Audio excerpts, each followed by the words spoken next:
Hi friends, welcome back to our channel. ఈరోజు మనము చేపల ఫ్రై ఎలా తయారు చేసుకోవాలో చూద్దాము.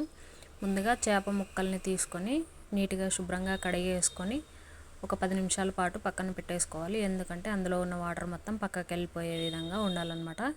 10 మినిట్స్ తర్వాత అందులో రుచికి సరిపడా ఉప్పు, పసుపు, కారము, అల్లం వెల్లుల్లి పేస్టు, గరం మసాలాను లేదంటే మీరు ధనియాల పొడి తీసుకున్నా ఓకే, కానీ గరం మసాలా వేస్తే కొంచెం టేస్ట్ ఫ్లేవర్ అనేది బాగుంటుందన్నమాట.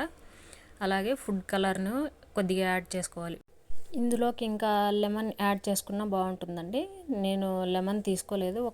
ఒకవేళ మీకు లెమన్ కావాలనుకుంటే సగం లెమన్ను అందులో యాడ్ చేసుకొని ముక్కలన్నింటికి పట్టే విధంగా బాగా కలుపుకోవాలి. ముక్కలన్నిటికీ ఇక్కడ చూపిస్తున్న విధంగా ఇలా బాగా అంతా మిక్స్ చేస్తూ ముక్కలు బాగా పట్టించాలన్నమాట.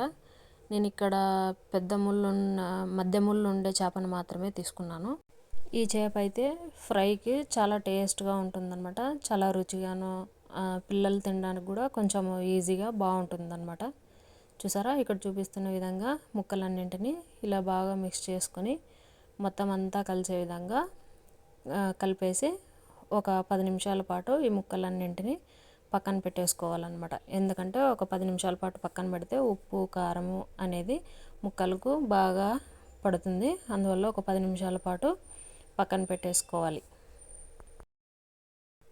10 నిమిషాల తర్వాత ఒక ప్యాన్ పెట్టేసి అందులో ఒక 2 టేబుల్ స్పూన్ల ఆయిల్ లేదా 3 టేబుల్ స్పూన్ల ఆయిల్ వేసి మనం ముందుగా రెడీ చేసి పెట్టుకున్న ముక్కలను ఒక్కొక్కటిగా పెనం మీద వేసుకోవాలన్నమాట. చేప ముక్కలను ఒక్కొక్కటిగా ఇలా పెనం మీద వేసి మీడియం ఫ్లేమ్ ఉండకూడదు, హై ఫ్లేమ్ ఉండకూడదు, లో ఫ్లేమ్లో పెట్టి మాత్రమే ముక్కలను బాగా మెత్తగా ఉడికించుకోవాలి. హై ఫ్లేమ్లో పెట్టినా పైన వేగుతుంది కానీ లోపల మాత్రం అలాగే కొంచెం పచ్చిగా ఉంటుంది. కాబట్టి హై ఫ్లేమ్లో కానీ మీడియం ఫ్లేమ్లో కానీ పెట్టకూడదు, లో ఫ్లేమ్లో పెట్టి బాగా ఉడికించుకోవాలి. ఇలా పెనం మీద వేసిన తర్వాత ఒక టేబుల్ స్పూన్ ఆయిల్ను దానిపైన వేసేసి ముక్కలపైన ఒక ప్లేట్ పెట్టేసి లో ఫ్లేమ్లో మాత్రమే ఉడికించుకోవాలన్నమాట. చూసారా, ఇక్కడ చూపిస్తున్న విధంగా ఇలా లో ఫ్లేమ్లో పెట్టి మగ్గించుకోవడం ద్వారా ఇలా బాగా మెత్తగా అవుతాయి అన్నమాట. తర్వాత ఒక సైడ్ నుంచి మరో సైడ్కి ఇలా తిప్పేసుకోవాలి.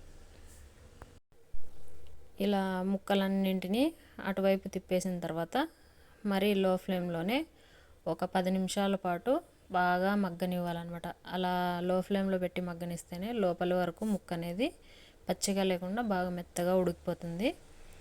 అందువల్ల చేప అనేది బాగా టేస్ట్ వస్తుందన్నమాట. చూసారా, ఇలా మొత్తం ముక్కలన్నింటినీ ఇలా తిప్పేసి మరి ఒక 10 నిమిషాల పాటు ఉడికించుకోవాలి.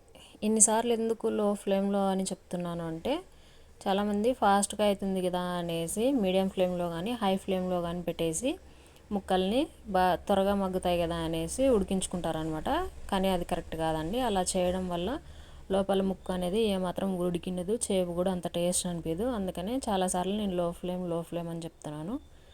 అందుకే ఈ విధంగా చేసుకోండి. అంతేనండి. దాని మీద కొద్దిగా కరివేపాకు, కొత్తిమీర వేసేసి ఒక 2 నిమిషాల పాటు మగ్గనిచ్చిన తర్వాత ప్లేట్లోకి తీసుకొని సర్వ్ చేసుకుంటే ఎంతో రుచికరమైన చేపల ఫ్రై ఇంట్లోనే రెస్టారెంట్ స్టైల్లో విధంగా చాలా టేస్ట్గా ఉంటుందన్నమాట. మీకు కనుక నచ్చినట్లయితే ఒకసారి ట్రై చేయండి. మీరు ట్రై చేసిన తర్వాత మీకు ఎలా కుదిరిందో కామెంట్ బాక్స్లో కామెంట్ చేయండి. అలాగే మన ఛానల్ను సబ్స్క్రైబ్ చేసుకోండి. లైక్ చేయండి, షేర్ చేయండి, కామెంట్ చేయండి. Thank you for watching.